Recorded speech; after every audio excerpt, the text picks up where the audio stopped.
नमस्कार मित्रों, मैं विकास शाक्य एक बार फिर से आप सबका स्वागत करता हूं अपने चैनल पर। और आज हम डिस्कस करने जा रहे हैं चैप्टर नंबर 4 दिव्य ज्ञान भागवत गीता के 3 श्लोक, श्लोक नंबर 31, 32 एंड 33। 3 श्लोक हम डिस्कस करेंगे।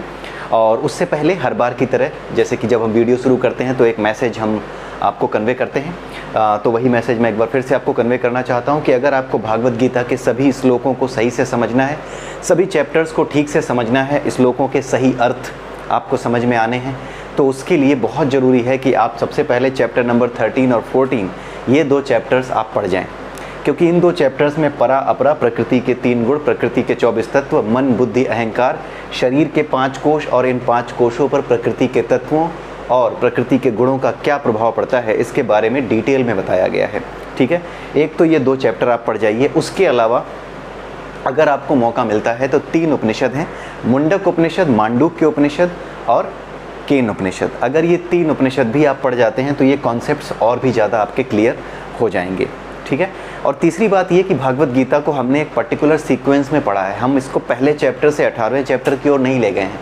हमने सबसे पहले 13वें से 18वां चैप्टर पढ़ा है, उसके बाद हमने 7वें से 12वां चैप्टर पढ़ा है, और अब हम चैप्टर नंबर 1 से चैप्टर नंबर 6 की ओर जा रहे हैं। और उस सीक्वेंस में अब हम इस समय चैप्टर नंबर 4 पे हैं। तो ऐसा हमने क्यों किया है, इसके लिए एक हमारे चैनल पे एक प्लेलिस्ट और है, उसका नाम है pre requisites for spiritual journey. आप उसे ज़रूर देख जाइए। उसमें 15-16 वीडियोज़ हैं, छोटे छोटे 5-5 मिनट के, लेकिन उसमें 5 से 6 वीडियो जो शुरुआत के हैं वो आप देख सकते हैं।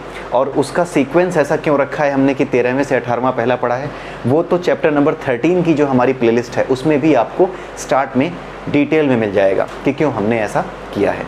ठीक है, तो ये ज़रूर देखिए क्योंकि आपको निश्चित ही लाभ होगा। यदि आपके सिर पर गुरु का हाथ है तब तो कोई बात नहीं, लेकिन यदि आपको अभी तक गुरु प्राप्त नहीं हुए हैं तो आप अगर स्वाध्याय से इन चीज़ों को जानने का प्रयास करते हैं, चाहे वेद हो, पुराण हो, चाहे भागवत गीता हो, स्वाध्याय के माध्यम से अगर आप इन चीज़ों को जानने का प्रयास कर रहे हैं और किसी तरह की परेशानी आती है, कई बार लोग कहते हैं ना कि पिछली बार गीता पढ़ी थी तो कुछ और श्लोकों के कुछ और अर्थ समझ में आए थे, अगली बार गीता पढ़ी तो कुछ और समझ में आए।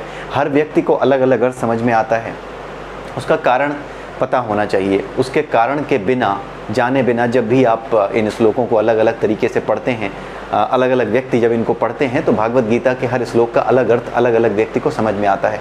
इसलिए चैप्टर नंबर 13 और 14 से ये पूरी की पूरी जो क्रिया विधि है, ये पूरा का पूरा जो हमारा इंफ्रास्ट्रक्चर है हमारी बॉडी का, कि ये किस तरह से बना है और हम जिस अपरा में रहते हैं वो क्या है, परा है वो क्या है, इन चीज़ों के बारे में जब तक आपको पता नहीं चल जाता तब तक भागवत गीता के श्लोकों के वास्तविक अर्थ या फिर किस तरीके से उन्हें समझना है, ये चीज़ थोड़ी सी परेशान करती है। मैं ये नहीं कहता कि हमारा तरीका बेस्ट है, लेकिन अगर आपको कोई परेशानी आती है, अगर आप शुरू से पढ़ते जाते हैं और कोई दिक्कत नहीं है, कोई बात नहीं, आप हमारा वीडियो कहीं से देखिए। लेकिन अगर कोई परेशानी आती है तो आप हमारा चैप्टर नंबर 13 से 18 पहले जिस सीक्वेंस में हमने वीडियोज़ डाले हैं, बेसिकली उसी सीक्वेंस में उन्हें देखना शुरू करिए हमारे चैनल पर, तो आपको निश्चित ही लाभ होगा। जो कुछ भी हेल्प हो जाए हमारी तरफ से, आपकी तरफ से, किसी के लिए भी, हमारे समाज के लिए, ये बेसिकली एक ज्ञान यज्ञ है जिसके द्वारा हम समाज को, अपने देश को, विश्व को शांति की ओर ले जाने का प्रयास कर सकते हैं। इसी वजह से भागवत गीता को समझना बहुत ज़रूरी है। और जिस तरीके से भी ये हम सब के पास पहुँचे, वो तरीका कोई भी हो, कुछ भी हो, वो अच्छा तरीका है, क्योंकि ये एक ज्ञान यज्ञ है। ठीक है, आइए अब हम शुरू करते हैं आज के 3 श्लोक। इनको समझते हैं कि ये क्या हैं, इनमें क्या कहा जा रहा है भगवान कृष्ण के द्वारा अर्जुन से। तो सबसे पहले 31 वर्ष में देखते हैं 31वें श्लोक में भगवान कृष्ण क्या कह रहे हैं। भगवान कृष्ण 31वें श्लोक में कहते हैं कि यज्ञ के बिना इस जीवन में ही सुखपूर्वक नहीं रह सकता कोई आदमी। कोई भी मनुष्य हो, वो यज्ञ अगर नहीं करता तो इस जीवन में भी सुखपूर्वक नहीं रह सकता, तो अगले जन्म में सुख ही कैसे रह सकेगा। ठीक है, अब समस्या ये है कि लोग एक जन्म के बाद दूसरा जन्म लेते हैं, क्यों? अपनी वासनाओं के कारण। इसके बारे में हम पढ़ चुके हैं। मनोमय कोश में जैसी वासनाएं होती हैं वैसा अगला जीवन हमें मिल जाता है, वैसी बॉडी जो कि हमारी उस एनर्जी के लिए, जैसी वासना है वैसी एनर्जी के लिए जिस तरह की बॉडी ज़रूरी है उस तरह की बॉडी मिल जाती है। अगर हमारी वासनाएं ही जानवरों जैसी हैं तो आदमी के शरीर का क्या काम? हमारी एनर्जी हमेशा उस तरीके से काम कर रही है कि हम जानवरों के जैसा बिहेव करें, तो इंसान के लायक एनर्जी हमें क्यों मिले? हमें वो शरीर मिलना चाहिए जिसमें एक उतनी ही एनर्जी हो जिससे कि हम अपनी इच्छाओं की पूर्ति कर सकें, अपनी इंद्रिय इच्छाओं की पूर्ति कर सकें। तो वो बॉडी एक जानवर की ही बॉडी है, तो इसीलिए वो बॉडी हमें मिल जाती है, ये नेचर हमें वही बॉडी दे देती है। ठीक है, लेकिन अब यहाँ पर समझने वाली बात यह है कि आखिर में ये बात हमने की क्यों? अगले जन्म वाली बात इसलिए की क्योंकि अर्जुन को भगवान कृष्ण बता रहे हैं लगातार, भगवान कृष्ण ने यहाँ पर ये बात इसलिए की क्योंकि अर्जुन को लगातार भगवान कृष्ण बता रहे हैं कि एक जन्म से दूसरा जन्म और जन्मों जन्मों करके व्यक्ति जैसे जैसे अपनी आत्मा को पवित्र करता है, जैसे जैसे अपने मनोमय कोश को खाली करता जाता है वासनाओं से, वैसे वैसे वो ऊपर उठता है। लेकिन अगर कोई व्यक्ति यज्ञ नहीं करता, यज्ञ का मतलब क्या है? यज्ञ का मतलब केवल वो वेदी बना करके प्रैक्टिस करना नहीं है, उसमें जो है आहुति देना नहीं है। फिजिकल फॉर्म में जो यज्ञ किया जाता है उससे ज़्यादा ज़रूरी है इसकी वास्तविक मीनिंग को, इसके वास्तविक अर्थ को समझना। क्यों यज्ञ किया जाता है बार बार हम डिस्कस कर चुके हैं, एक बार फिर मैं आपको बताना चाहूँगा। यज्ञ का वास्तविक अर्थ जो कि भागवत गीता के 3रे चैप्टर में भी भगवान कृष्ण ने बार बार जोर दे करके बताया, उसका वास्तविक अर्थ है जो कुछ हम इस प्रकृति से लेते हैं, जिन्हें हम देवता कहते हैं, चाहे वो जल के देवता हों, चाहे वो अग्नि के देवता हों, चाहे वायु के देवता हों, जो कुछ हम इस प्रकृति से लेते हैं उसे उसी रूप में वापस करना। जब तक हम जो चीज़ प्रकृति से जिस रूप में ले रहे हैं उसे उसी रूप में वापस नहीं करते, उसी रूप में उसकी आहुति प्रकृति के देवताओं को यानी प्रकृति के एलिमेंट्स को नहीं करते, प्रकृति को नहीं करते। बेसिकली सिंपल लैंग्वेज ये है कि जो कुछ हमने प्रकृति से लिया है उसे प्रकृति को उसी रूप में, उसी तरीके से वापस करो जिस रूप में उसे हमने अपने कल्याण के लिए लिया था। जैसे साफ पानी है, उसे पीने से हम स्वस्थ रहते हैं, उसे हमारे कल्याण के लिए हमने इस्तेमाल किया, इसीलिए हमारी ये जिम्मेदारी है कि हम इस पानी को किस तरह से वापस करें, इसी साफ रूप में वापस करें, ऐसे ही साफ करके वापस दें। किसी तरह का ऐसा काम न करें जिससे ये पानी गंदा हो जाए, नहीं तो ये हमारे पीने लायक नहीं रह जाएगा। घूम करके एक दिन हमारे पास यही गंदा पानी आएगा। भले ही अपनी इच्छाओं को पूरा करने के लिए, अपनी भौतिक वासनाओं को पूरा करते करते हम ये सब भूल जाएं कि नदियाँ गंदी कर रहे हैं और नाले गंदे कर रहे हैं। नाले तो गंदे होते ही हैं, नदियाँ, नाले, समुद्र सबको गंदा कर रहे हैं। हम ये भूल जाते हैं कि इन सब में जो कुछ है ये सब वापस हमारे पास आएगा। तो जो व्यक्ति यज्ञ नहीं करता है, यानी जो व्यक्ति प्रकृति के तत्वों से जो कुछ मिला है उसे उसी रूप में वापस नहीं करता, उसी रूप में अर्पित नहीं करता। आहुति क्या होती है? जो यज्ञ किए जाते हैं उसमें वायुदेव को, वरुण देव को, इंद्र देव को, हर किसी को आहुति दी जाती है। तो यदि आप आहुति में वो चीज़ें वापस नहीं करते हैं जो चीज़ें आपने प्रकृति से ली थी, तो आप इस जीवन में कैसे सुखी रह सकते हैं? अब इसका मतलब समझ में आया कि यज्ञ किए बिना मनुष्य इस जीवन में सुखी नहीं रह सकता। यज्ञ का वास्तविक अर्थ ही यही है। वेदी बना करके जो प्रैक्टिस की जाती है, आप ये समझ लीजिए कि वेदी बना करके जो प्रैक्टिस आप यज्ञ की करते हैं, आप ये समझ लीजिए कि ये काम कैसा है? ये काम जो है टेबल्स को याद करने जैसा है। 2 1 2 2 2 4, ये वो तरीका है। ठीक है, यज्ञ वेदी की सहायता से आप जो चीज़ें यज्ञ वेदी सजा करके जो चीज़ें आप करते हो, जो आहुतियाँ देते हो, ये एक प्रैक्टिस है अपने आप को मेंटली प्रिपेयर करने की, मनुष्य को अभ्यास कराने की कि जो कुछ प्रकृति से लिया है उसे उसी रूप में वापस करो। जैसे 2 का पहाड़ा पढ़ता है बच्चा, 2 की टेबल पढ़ता है, 3 की टेबल पढ़ता है, ठीक है, वो याद करता है। लेकिन जब आपको वास्तविक ज्ञान हो जाता है कि यज्ञ का वास्तविक अर्थ क्या है, यज्ञ का वास्तविक लक्ष्य क्या है, यज्ञ का वास्तविक अर्थ है दिव्य ज्ञान। दिव्य ज्ञान क्या? कि अपने मन से वासनाओं को समाप्त कर दो। जिस व्यक्ति के मन में वासनाएं हैं वो यज्ञ नहीं कर सकता, यानी प्रकृति से जो कुछ लिया है उसे उसी रूप में वापस नहीं कर सकता। यही है यज्ञ का मतलब, कि जो व्यक्ति यज्ञ को जानता है और यज्ञ के माध्यम से दिव्य ज्ञान को जानता है, उसे पता होता है कि यज्ञ का वास्तविक अर्थ है प्रकृति के तत्वों को प्रकृति के तत्व ही वापस करना, उसी रूप में जिस रूप में वो हमें प्राप्त हुए थे। और जिस व्यक्ति के अंदर वासनाएं हो, क्या वो कभी ऐसा कर सकता है? नहीं। उसे तो केवल अपने आप से मतलब है। आग लगे दुनिया में, हमारा पेट भरता रहे, हमारा घर भरता रहे, हम जो है चमकदार माहौल में रहें, भले ही पानी गंदा हो रहा हो, कुछ भी गंदा कर रहे हो, बर्बाद कर रहे हो, खाना खा रहे हो, बर्बाद कर रहे हो, कोई फर्क नहीं पड़ता उसको, वो ऐसे ही करता रहता है। तो जिसमें वासनाएं हैं, जिसमें अहंकार है, वो यज्ञ नहीं कर सकता। तो यज्ञ का अर्थ केवल वेदी बना करके उसके चारों ओर बैठना नहीं है। उसके चारों ओर बैठ करके मंत्र पढ़ने का अर्थ ये होता है कि आप उन चीज़ों की प्रैक्टिस कर रहे हैं, वास्तविक यज्ञ की प्रैक्टिस कर रहे हैं अपने जीवन में। यज्ञ रूपी दिव्य ज्ञान को, यज्ञ के माध्यम से दिव्य ज्ञान को अपने जीवन के भीतर उतार रहे हैं, जो ये कहता है कि जो कुछ प्रकृति से लिया है, यदि आप कर्म कर रहे हो तो जो कुछ प्रकृति से ले रहे हो उसे वैसे ही वापस कर दो। उसके प्रति किसी तरह की वासना मत रखो, किसी वासना से जोड़ करके उसे बर्बाद मत करो। भाई पानी बर्बाद करना या प्रकृति के तत्वों को बर्बाद करना ये कब होता है? जब आदमी अपनी वासना जोड़ लेता है, इतना पैसा मिलेगा, इतना रुपया मिलेगा, ये होगा तो हम ये कर लेंगे, इसके लिए चलो हटाओ, जंगल काटो, सब कुछ करो, जंगल काटो, उन्नति करो, लेकिन अगर एक पेड़ काटो तो 2 पेड़ लगा दो। ठीक है, यज्ञ यही है। उन्नति करने से मना नहीं किया गया है यज्ञ करने में। जब आप यज्ञ करते हैं यानी प्रकृति की देखभाल करते हैं तो उन्नति अपने आप होती है। लेकिन जब उन्नति इस तरीके से करते हैं कि यज्ञ नहीं करते, मतलब जो कुछ प्रकृति से लिया आपने अपनी उन्नति के लिए उसे वापस नहीं किया, तो देख लीजिए क्या होता है। यही होता है कोरोना, ठीक है, यही सब होने लगता है। तरह तरह की बीमारियां, हमारे अंदर का लालच हमें एक दूसरे के प्रति ऐसी शत्रुता हमारे मन में पैदा कर देता है कि लड़ाई युद्ध की नौबत तक पूरे संसार में आ पड़ी है। तो यही होता है जब यज्ञ नहीं होता। यज्ञ का वास्तविक अर्थ है जो कुछ संसार से लिया है उसे उसी रूप में वापस कीजिए। संसाधनों की कमी कभी नहीं होगी, भले ही संसार की आबादी बढ़ती क्यों ना चली जाए। जब हम सबका ध्यान रखते हैं तो हम ये जान जाते हैं कि इस संसार में जानवरों की तरह बच्चे पैदा करना भी जरूरी नहीं है। ठीक है, जितना जरूरी है उतना ही हम काम करते हैं। वासनाओं से युक्त होकर के हम कोई कर्म करना बंद कर देते हैं। ठीक है, तो जो व्यक्ति यज्ञ नहीं करता, जब समाज के लोग यज्ञ नहीं करते तो इस जीवन में ही कोई व्यक्ति सुखी नहीं रह सकता। भाई व्यक्ति से समाज बनता है, तो अगर व्यक्ति की बात करें तो अगर वो यज्ञ नहीं करता तो ऐसा व्यक्ति इस जीवन में सुखी नहीं रह सकता, और फिर अगले जन्म में वो कैसे सुखी रह सकता है? क्यों? क्योंकि इसके अंदर एक मैसेज छुपा हुआ है कि ये जो काम करता है, जो यज्ञ नहीं करता है, वो कौन सा व्यक्ति होता है? जो वासनामय जीवन जीता है, ये वही व्यक्ति होता है। जब वो वासनामय जीवन जीता है तो अगले जन्म में कैसे सुखी रहेगा? क्योंकि वासनामय जीवन जीने के कारण अगला जीवन उसका फिर वासना युक्त होगा, और वासना युक्त होने की वजह से क्या होगा? फिर से वो दुखों और सुखों का अनुभव करेगा। जब तक वासनाएं हैं तभी तक दुखों और सुखों का अनुभव करता है आदमी। ये बात बिल्कुल बेवकूफ़ों वाली है। कुछ लोग पूछते हैं कि जब ईश्वर है तो उसने दुख क्यों बनाए? ईश्वर ने दुख नहीं बनाए हैं, दुख तुम्हारी वासनाओं से पैदा होते हैं। तुम्हारी जैसी वासना होती है। जैसे अगर कोई तमोगुणी व्यक्ति हो जो दूसरों की तरक्की देख के जलता हो, तो उसे तो रात को नींद नहीं आएगी अगर पड़ोसी के यहाँ उसके घर से ज़्यादा बड़ी गाड़ी खड़ी हो गई। जैसे उसने अपने लिए गाड़ी खरीदी थी, उससे ज़्यादा बड़ी गाड़ी अगर पड़ोसी ने खड़ी कर दी तो इस व्यक्ति को रात भर नींद नहीं आएगी, दुखी हो जाएगा। क्या ये वाकई में दुख है? ये दुख तो इसकी वासना, इसके अहंकार और इसकी प्रवृत्ति के कारण इसे मिल रहा है। कोई सुख और दुख इस संसार में नहीं होता।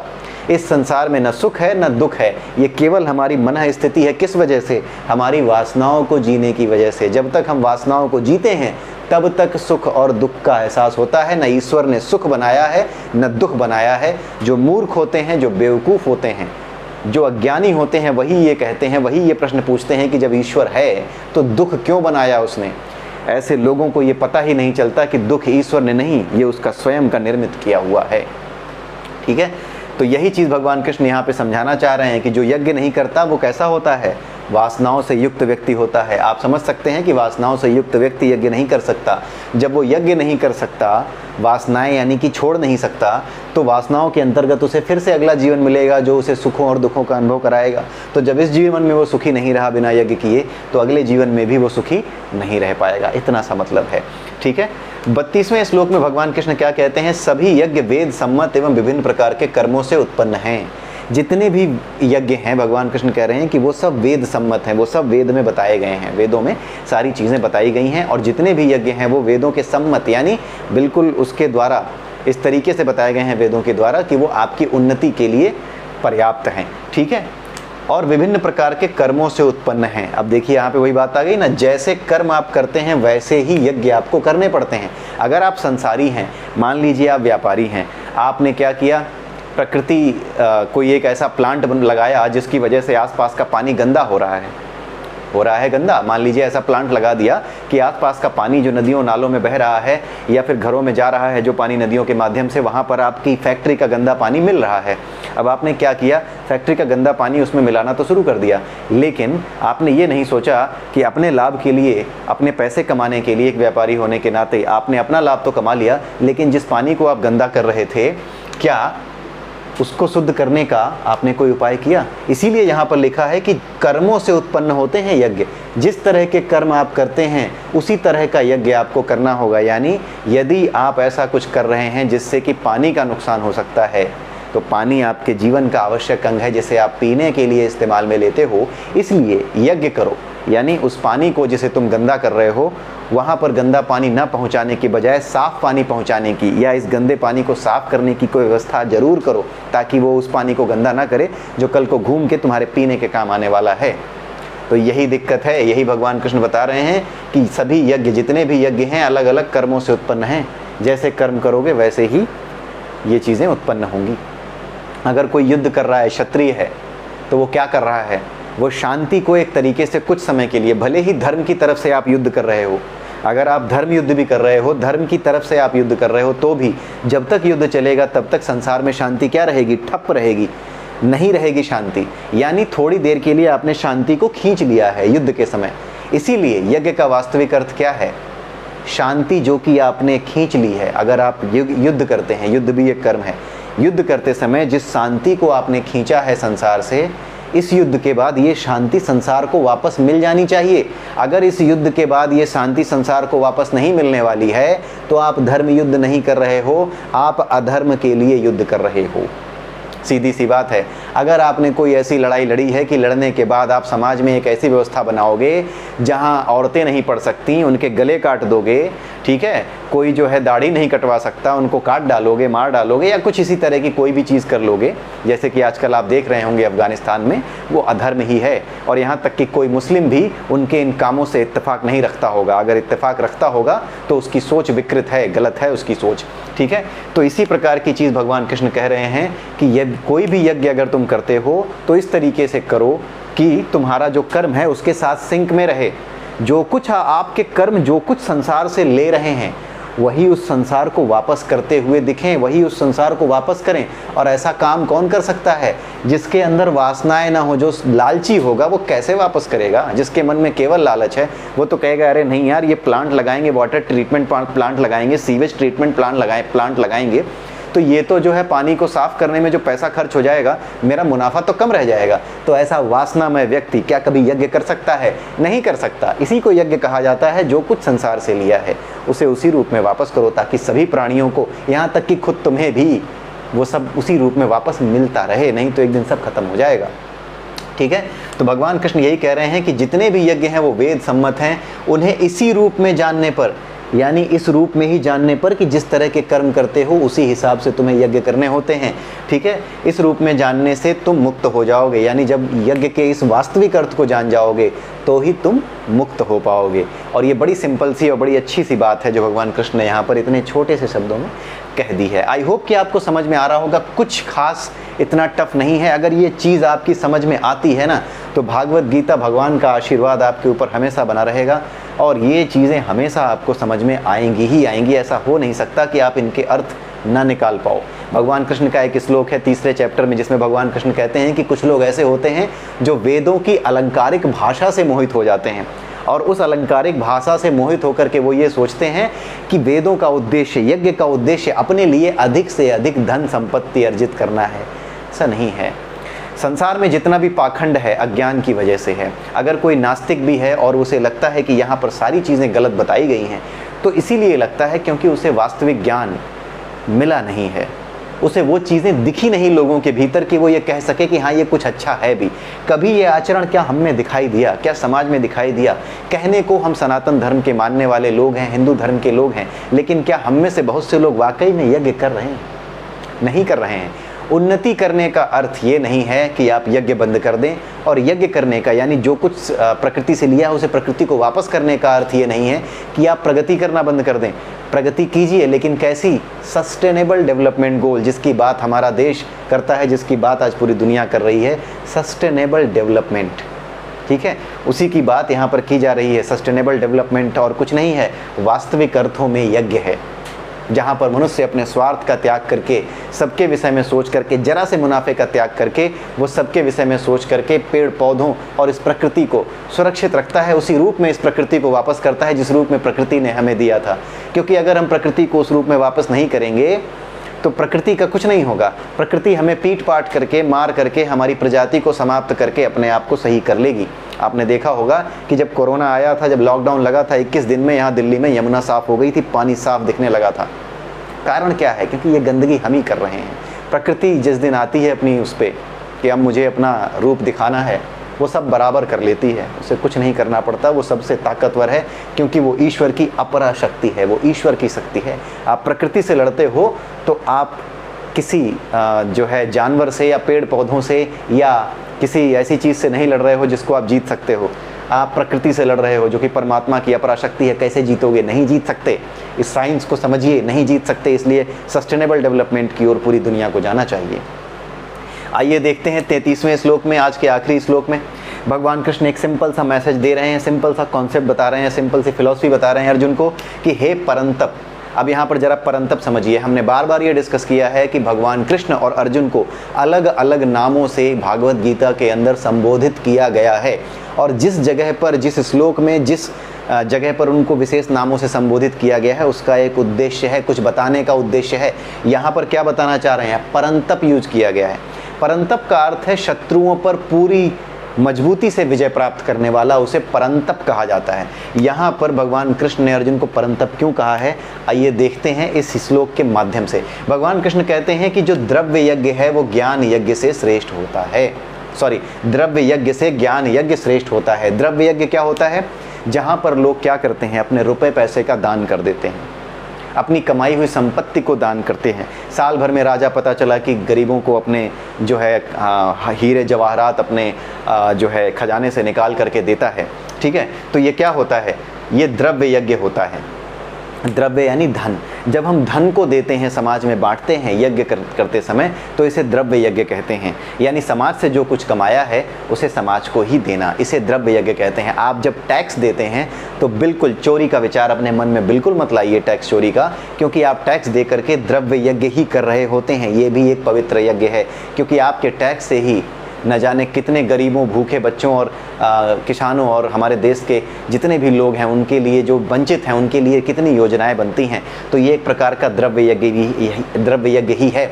तो इसके अलावा भी कुछ लोग क्या करते हैं, अपनी कमाई को दान करते हैं। लेकिन कुछ लोग ऐसे हैं जो केवल इसलिए दान करते हैं, एक प्रैक्टिस बना लेते हैं कि साल भर में एक बार दान कर देंगे, अच्छा लगता है, लोगों के बीच हमारा नाम होता है, एक मन को सुकून मिलता है किसी भी वजह से, ठीक है। कुछ लोग ऐसे भी होते हैं जो इस बात की चिंता नहीं करते कोई मेरा नाम लेगा या नहीं।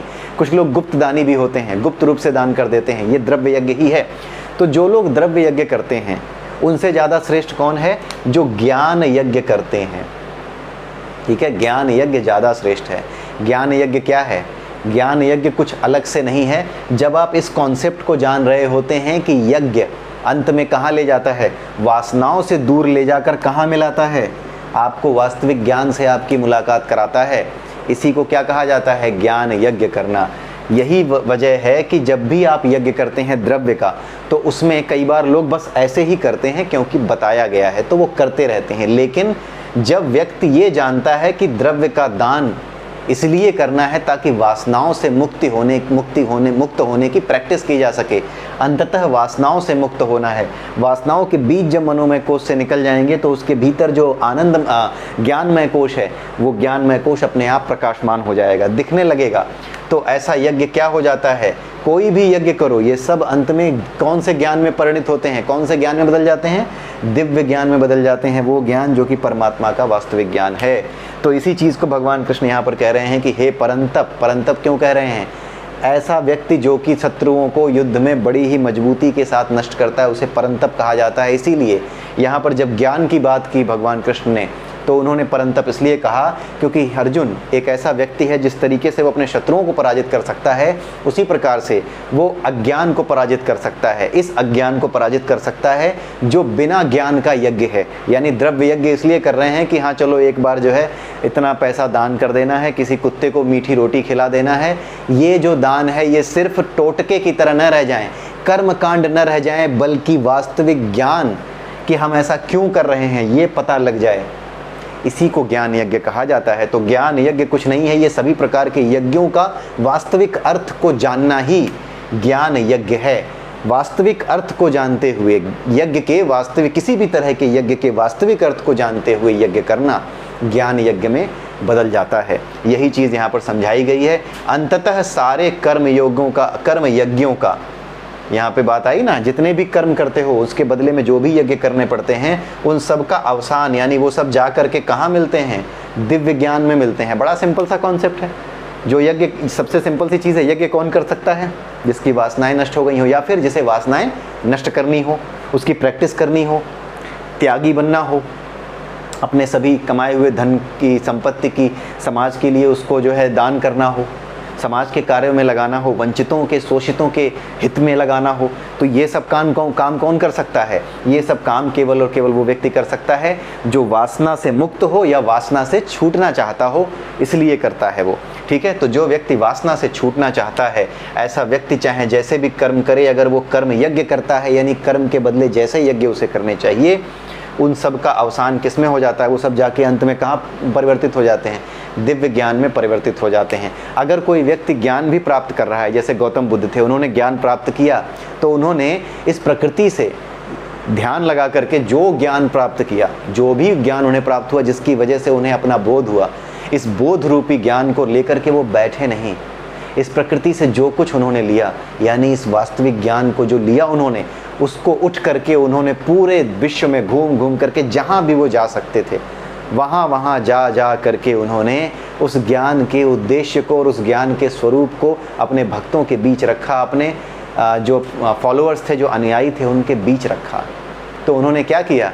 जो कुछ इस प्रकृति से लिया था, वास्तविक ज्ञान, बोध, इसे दूसरों तक पहुंचाया। इसीलिए जो पुराने समय में ऋषि मुनि होते थे, जो केवल ज्ञान की खोज में रहते थे और कुछ नहीं करना चाहते थे, पूरा जीवन ज्ञान में लगा देते थे, खाना तक अपने लिए नहीं बनाना चाहते थे, इसीलिए वो भीख मांगते थे।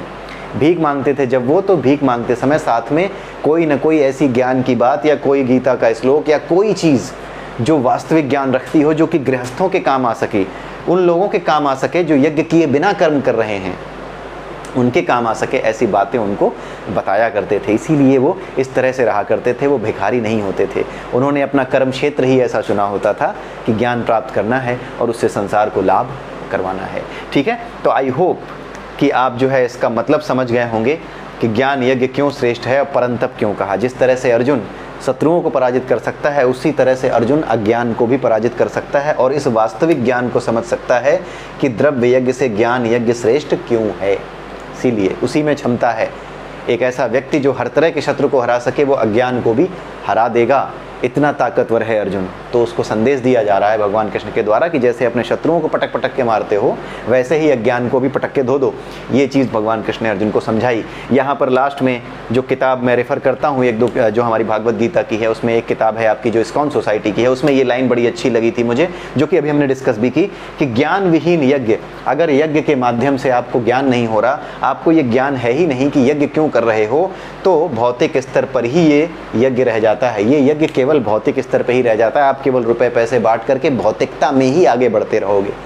अगर आप रुपए पैसे इसलिए बांट रहे हो कि हाँ ये अच्छा काम है, कुछ पाप नहीं लगेंगे, पुण्य कमाएंगे, तो पुण्य कमाने की जो वासना है ताकि स्वर्ग भोग सको या कुछ भोगने को मिल सके, ऐसी वासना के अंतर्गत ही ऐसा यज्ञ रह जाता है, भौतिक स्तर पर ही रह जाता है। तो आप देखिए कितने वास्तविक अर्थों में और कितने सही अर्थों में भगवान कृष्ण ने यज्ञ के सही अर्थ को समझाया है कि भौतिक स्तर पर ही ये यज्ञ क्यों रह जाता है। ठीक है, आई होप कि आपको आज का वीडियो अच्छा लगा होगा। आप इस वीडियो को ज़रूर देखिए, शेयर कीजिए, और अगर आपके पास समय हो तो आप इन वीडियोस के छोटे छोटे टुकड़ों में आप खुद भी बनाना शुरू कीजिए और अपने लोगों के बीच में, अपने दोस्तों के बीच में बांटना शुरू कीजिए, क्योंकि हमारे दोस्त हमारी बातें जल्दी सुनते हैं।